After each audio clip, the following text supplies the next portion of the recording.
Quantas vezes você não tentou começar a estudar um tema, foi para a internet e encontrou uma enxurrada de informações? Era tanta coisa e você se sentia ali perdido, sem saber por onde começar. Um falava uma coisa, outro falava outra, em quem você tem que escutar ou não. Às vezes você até tentou comprar um curso, foi fazer o curso, não entendeu nada, aquele negócio não deu resultado para você, você às vezes até sai falando mal do curso porque não prestava. Como que você consegue lidar com toda essa confusão para que você não desista dos seus projetos e possa dar prosseguimento aos seus estudos? Aqui eu quero abordar com você neste vídeo alguns fatores que você precisa levar em conta para te ajudar a desfazer toda esta confusão maquiavélica na sua cabeça. Bom, com a internet, com o tanto de informações que a gente encontra, é muito comum que confusões como essa sejam estabelecidas. É muito bom que a gente tenha acesso a várias informações de várias fontes. Isso é sempre algo a se ponderar, levar em consideração, e é válido que isso ocorra. Só que isso tem um efeito colateral que eu já mencionei aqui que acontece. Então, muitas pessoas, quando se deparam com uma situação como essa, não conseguem ter aqueles resultados que elas buscavam, porque não levam em conta esses fatores que eu vou te contar aqui. O primeiro deles, se você vai começar a estudar qualquer coisa, você precisa encontrar uma fonte confiável. Alguém, um profissional que tem qualificação para falar aquilo que ele está dizendo. Mas não é uma qualificação, ele tem um papelzinho, ele é formado, tem um carguinho e tal. Não. Olha, se o que esse sujeito está falando faz sentido, né? Ele tem algum resultado na vida prática dele, né? Ele tem alguma experiência com isso, o que ele está falando é algo que eu consigo ver e falar assim, nossa, é mesmo, né? Eu não tinha pensado nisso antes. Essa pessoa que está falando, ela tem credibilidade, ela sabe do que ela está falando, ela fala com confiança aquilo, né? Aquilo que ela está te contando realmente está procedendo ou não. Então, ter uma fonte, alguém que você possa confiar, é crucial para que esse processo comece a acontecer. Só que não podemos parar por aí. E muitas pessoas ficam apenas nisso, por isso que não conseguem ter os resultados que buscam. O segundo fator para levar em conta, essa pessoa, ela tem sim qualificações, né? Alguém que sabe do que está falando, mas como ela está falando? Ela está falando numa linguagem que está claro para mim, né? Ela fala alguns termos que eu não conheço, ela explica esses termos para mim, ou então fala que isso vai ser explicado mais para frente, né? Ela sabe ter uma organização, uma clareza ali no pensamento para ficar de uma maneira que eu consiga ir acessando todas as informações que ela está me trazendo. Porque às vezes a pessoa, ela parte de uma linguagem, de pressuposto que você já possa estar entendendo. E nem sempre isso acontece. E por quê? Porque ela vai imaginar ali um público-alvo. Só que às vezes você não vai fazer parte desse público-alvo, mas por algum motivo você caiu ali. Então nem sempre você vai conseguir acompanhar o que ela está falando. Então atente-se para alguém que você consiga ter ali um relacionamento de confiança, mas alguém que esteja falando a mesma língua que você, né? Que leve em conta os seus conhecimentos que você já tem, falando numa linguagem que você possa ir entendendo aquilo que ela está querendo passar para você. E o terceiro fator, ele acaba casando com o segundo nesse critério. Por quê? A pessoa, quando ela vem falar aqui, ela vai falar para 1 milhão de pessoas, assim, milhares de pessoas. Só que ela não vai conseguir imaginar todo tipo de pessoa que pode estar vendo esse conteúdo que ela está oferecendo. Então, lá na cabeça dela, ela já está partindo o quê? Do pressuposto de que o público dela sabe tal coisa. Se ela falar tal palavra, todo mundo vai conseguir entender o que essa palavra quer dizer naquele contexto. E é nisso que você tem que prestar atenção. Será que eu faço parte desse público? Será que eu consigo entender tudo o que ela está falando?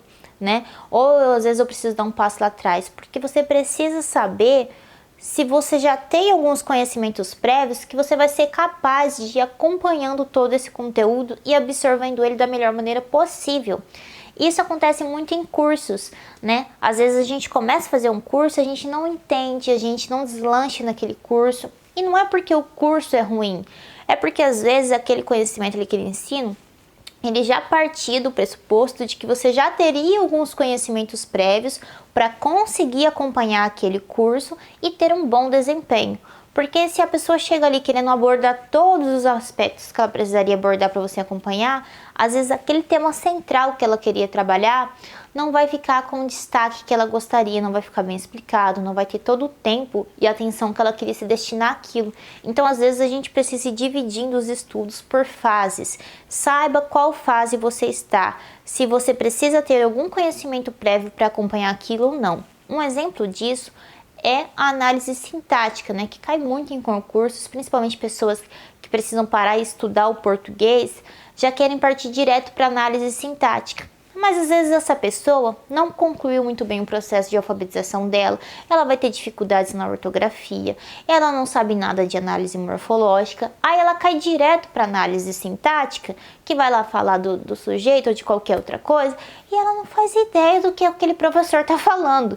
Não é o professor que é ruim, é porque às vezes você deveria ter feito outros estudos prévios, mas por algum motivo você não passou muito bem por esses estudos ou não fez, e aí você não consegue acompanhar essa outra parte. Então atente-se para a ordem dos estudos, a ordem das coisas, o que ver primeiro. E se você consegue encontrar alguém de confiança que possa mostrar para você esse caminho, né, te ensinar, te indicar alguém que possa fazer esses outros trechos lá atrás até você chegar e acompanhar ele, melhor ainda para você, porque isso é algo para levar muito em conta para você ter um bom desempenho. Porque se você já tenta ir direto ao ponto, direto àquilo que você quer, às vezes você não vai entender muito bem, você fica ali teimando, você vai demorar muito tempo, você não vai conseguir absorver tudo que você poderia absorver dali se você já soubesse essas outras coisas, e a maioria das pessoas acaba desistindo ou então fazendo uma confusão danada na cabeça, né? Isso acontece muito também com pessoas às vezes que querem estudar correntes, teorias filosóficas, mas não dominam muito bem a linguagem, né? Vai para uma poesia ali, para um texto mais difícil, a pessoa já fica toda com os cabelos arrepiados, porque não consegue acompanhar aquilo. E acha que minha ideia abstrata vai dar conta? Não vai. A gente vê muitos casos de pessoas que já passaram por isso e tiveram na marra que dão um passinho para trás. Então veja em qual situação dessa você está, porque nem sempre vale a pena você ficar teimando, não, mas eu tenho que fazer isso daqui logo, né? Eu preciso dar prosseguimento a isso porque eu tenho pressa. Às vezes você ficar ali vai fazer você perder mais tempo e você não vai conseguir aquilo que você estava buscando. Então, um pouquinho de humildade, vamos na ordem correta ali dos fatos. E o quarto fator, que esse fator aqui pega muita gente, você tem que levar em conta o contexto daquilo que está sendo dito. Porque às vezes uma informação, ela até é verdadeira, ela até faz sentido, mas dependendo do contexto que você coloca aquela informação, aquilo não faz sentido nenhum. Vou dar um exemplo aqui para vocês entenderem melhor do que eu estou falando. Muitas vezes a gente escuta a dita frase, ler para aprender. Aí você para pensar, olha, é verdade, né? Eu consigo sim aprender muitas coisas quando eu vou ler um texto, né? No texto eu consigo ter muitas informações, adquirir muitos conhecimentos, então ler para aprender faz sentido, é uma informação que procede. Mas será que ela procede em tudo? Será que ela sempre vai ser uma verdade? Será que sempre vai fazer algum sentido? Faça um exercício imaginativo aqui comigo. Se você fala essa mesma frase para uma criança que ainda está sendo alfabetizada, e aqui que está o pulo do gato, como que essa criança vai conseguir aprender o que o texto está ali dizendo para ela, se ela não consegue fazer a decodificação, se ela não consegue fazer a leitura em si? Então ela não entende o que aqueles sinais, o que aqueles grafemas estão querendo dizer para ela ali, para ela poder fazer a leitura. Se ela não aprendeu primeiro a ler, como que ela vai ler para aprender? Ela não vai conseguir chegar naquele conteúdo que o texto está oferecendo para ela. E confusões como essa acontecem a rodo por aí, né? Justamente por essa falta de organização, de clareza na ordem das coisas no nosso pensamento. Então sim, ler para aprender é uma verdade, faz sentido, desde que a pessoa já tenha aprendido primeiro a ler, que já tenha sido alfabetizada. Percebe a nuance de tudo isso? Como que às vezes as coisas não são tão simples assim, não basta você dizer isso é verdade, isso é mentira. Temos que olhar para o contexto desta informação. Se você levar esses 4 fatores que eu mencionei aqui para você em conta, você com certeza vai conseguir ter mais sucesso aí na sua trajetória e conseguir se organizar melhor, né, e desfazendo essas confusões no meio de tantas informações que você encontra por aí. Se você quer mais dicas como essa, se você quer que mais vídeos como esse tenham uma sequência, uma continuidade, para ir te trazendo uma luz aí para você não desistir dos seus projetos e do seu caminho, então inscreva-se agora mesmo neste canal, curta esse vídeo para mim saber se ele te ajudou de alguma forma ou não. Me segue lá no Instagram que eu vou estar sempre postando novidades e recortes de informações por lá, de uma maneira mais direta, e até a próxima!